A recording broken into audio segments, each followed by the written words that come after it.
जब बच्चा 6 महीने का होता है तो उसके दांत आना स्टार्ट हो जाते हैं। कुछ बच्चों के 5th मंथ से भी दांत आना स्टार्ट हो जाते हैं। अब ऐसे में बहुत सारे पेरेंट्स इस चीज़ को लेकर परेशान रहते हैं कि उनके बच्चे का दांत जल्दी क्यों नहीं निकला, यानी कि बच्चा 7 मंथ का हो गया या फिर 8 मंथ का हो गया, 9 मंथ का हो गया, बट अभी तक उसके दांत नहीं निकले हैं। पड़ोसी के बच्चे के तो दांत निकल चुके थे, टाइमली 6 मंथ पे निकल गए थे या 5th मंथ पे निकल गए थे। तो इसको लेकर कुछ माएँ परेशान रहती हैं। तो मैं आपको बता दूं कि बच्चों के दांत जो है 6 से लेकर 13 महीने के बीच में निकलते रहते हैं, यानी कि 6 to 13 मंथ के बीच की ड्यूरेशन में बच्चों के दांत कभी भी निकल सकते हैं। सो इसको लेकर आपको ज़्यादा पैनिक होने की ज़रूरत नहीं है, ज़्यादा घबराने की ज़रूरत नहीं है, ठीक है। अब जब बच्चों के दांत निकलते हैं, यानी कि जब टीथिंग प्रोसेस होती है, तो वो ऐसी प्रोसेस होती है कि जिसमें दांत जो है वो मसूड़ों को यानी कि गम्स को फाड़ कर बाहर निकलते हैं। तो बच्चों के लिए ये बहुत ही पेनफुल होता है, तकलीफ भरा होता है। सो मेरी आज की वीडियो इसी चीज़ से रिलेटेड है। So hello parents, welcome back to my channel. I am Jyoti here and I hope you all are well and good. So video का जो टॉपिक है वो है हाउ टू प्रोवाइड कंफर्ट और relief to children during teething process, यानी कि बच्चों के दांत निकलते समय उन्हें दर्द से राहत कैसे दिला सकते हैं, ठीक है। तो कुछ आसान से टिप्स हैं जिनको आपको फॉलो करना है, जिसकी हेल्प से आप उन्हें इस तकलीफ भरी प्रोसेस से थोड़ा सा आराम दे सकते हैं, थोड़ा सा राहत दिला सकते हैं। लेकिन उन टिप्स को जानने से पहले मैं आपको बता दूं कि जब बच्चों के दांत निकलते हैं तो उस दौरान जो है उनकी एक्टिविटीज़ काफ़ी चेंज हो जाती है। बच्चों के गम्स थोड़े से लाल हो जाते हैं, रेडिश हो जाते हैं। कुछ बच्चों में ये मसूड़े थोड़े से फूल भी जाते हैं। इसके अलावा बच्चे इस दौरान बहुत चिड़चिड़े हो जाते हैं, लगातार रोते रहते हैं। कुछ बच्चों का शरीर भी गर्म हो जाता है, उन्हें फीवर आ जाता है, ग्रीन पॉटी होती है। इसके अलावा कुछ बच्चे लगातार ड्रूलिंग करते हैं, यानी कि लगातार वो लार गिराते रहते हैं, उनके मुंह से लार चूता है जब दांत निकलने वाला रहता है। या फिर बच्चों में जो है मसूड़ों में कुछ खुजली होती है, इचिंग होती है, उन्हें हर समय कुछ ना कुछ मुंह में डालने का मन होता है या मुंह में जो है चबाने का मन होता है। तो इस तरह की एक्टिविटीज़ जो है वो बच्चे में देखने को मिलती है और ये लगभग हर बच्चे में कॉमन है। जब भी बच्चों के दांत निकलने वाले रहते हैं तो ये हर बच्चे में इस तरह की एक्टिविटीज़ पाई जाती है। तो इसको लेकर भी आपको ज़्यादा पैनिक होने की ज़रूरत नहीं है, क्योंकि हर बच्चे में टीथिंग प्रोसेस के दौरान ये एक्टिविटीज़ देखने को मिलती हैं।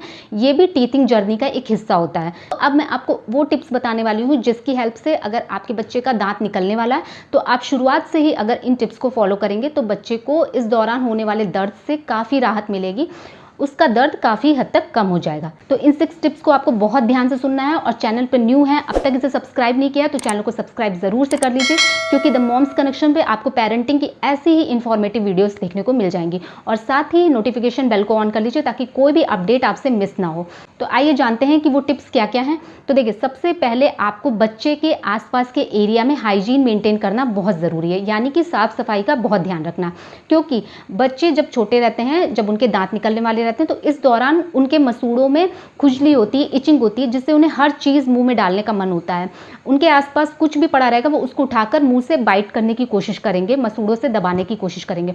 सो ऐसे में उनके आसपास के टॉयज़ या उनके आसपास की जो भी चीज़ें हैं उसको बहुत क्लीन रखने की ज़रूरत है।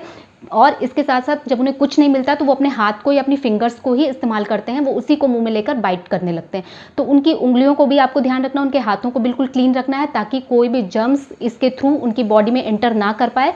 क्योंकि अगर जर्म्स चले जाएंगे, आपने हाइजीन मेंटेन नहीं किया है, साफ़ सफाई नहीं रखी है और बच्चे ने कुछ भी उठाकर मुँह में डाल लिया, और इसके अलावा अगर उसके हाथ क्लीन नहीं है, उसने गंदे हाथों को मुँह में ले लिया, तो ऐसे में जर्म्स बॉडी में जाएंगे और फिर बच्चे को उल्टी और दस्त जैसी परेशानियाँ झेलनी पड़ेंगी। तो टीथिंग प्रोसेस के दौरान आपको उसके आसपास एरिया को क्लीन रखना है। इसके अलावा जो है हाइजीन का बहुत ध्यान रखना है, हाथों को क्लीन रखना है। जो भी टॉय या जो भी टीथर आप बच्चों को दे रहे हैं उसे अच्छे से क्लीन करके तब बच्चों को देना है। आप चाहें तो मार्केट में बहुत तरह के टीथर अवेलेबल हैं, सिलिकॉन टाइप के टीथर आते हैं, आप वो भी बच्चों को दे सकते हैं। बस क्लीनिंग का ध्यान रखना है, हाइजीनिंग का ध्यान रखना है। आप उसको क्लीन करके वॉश करके तब बच्चों को दीजिए, ठीक है। सेकेंड टिप है कि जब टीथिंग प्रोसेस के दौरान बच्चों को आप ब्रेस्ट फीडिंग करा रही हैं तो उस दौरान आपको थोड़ी सी फ्रीक्वेंटली ब्रेस्ट फीडिंग कराना है, यानी कि बच्चों को जल्दी जल्दी स्तनपान कराइए। जितनी भी बार आप स्तनपान कराती हैं उससे थोड़ा सा ज़्यादा ही करा दीजिए इस दौरान, क्योंकि इससे 2 बेनिफिट हैं। एक तो बच्चे के शरीर में पानी की कमी नहीं होगी, इस दौरान उसे पानी की भरपूर मात्रा मिलनी चाहिए जो ब्रेस्ट फीडिंग के थ्रू बच्चे की बॉडी में जाएगी। दूसरा, बच्चे जो है उनके गम्स में जो इचिंग होती है, जो खुजली होती है, उसमें उन्हें काफ़ी रिलीफ मिलेगा जब भी वो स्तनपान करेंगे। तो आपको थोड़ा ज़्यादा अधिक मात्रा में ही स्तनपान करा देना है, फ्रीक्वेंटली स्तनपान कराना है ताकि बच्चों के गम्स में भी आराम मिले, साथ ही जो है बच्चों के शरीर में पानी की कमी ना हो।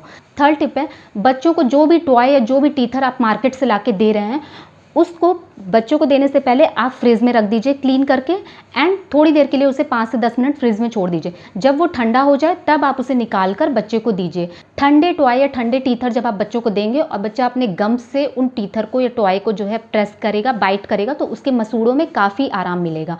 तो आपको कोई भी टीथर या टॉय देने से पहले उसे फ्रिज में थोड़ा देर के लिए ठंडा कर देना है एंड फिर उसको देना है। ठीक है। 4th टिप है, आपको अपनी जो है उंगलियों से, यानी कि ये फिंगर की जो टिप होती है, इससे आपको बच्चे के गम्स पर धीमे धीमे मसाज करना है। जब आप अपनी उंगलियों के टिप से बच्चों के मसूड़ों पर मसाज करेंगे तो उसके मसूड़ों में काफ़ी राहत मिलेगी, उससे आराम मिलेगा।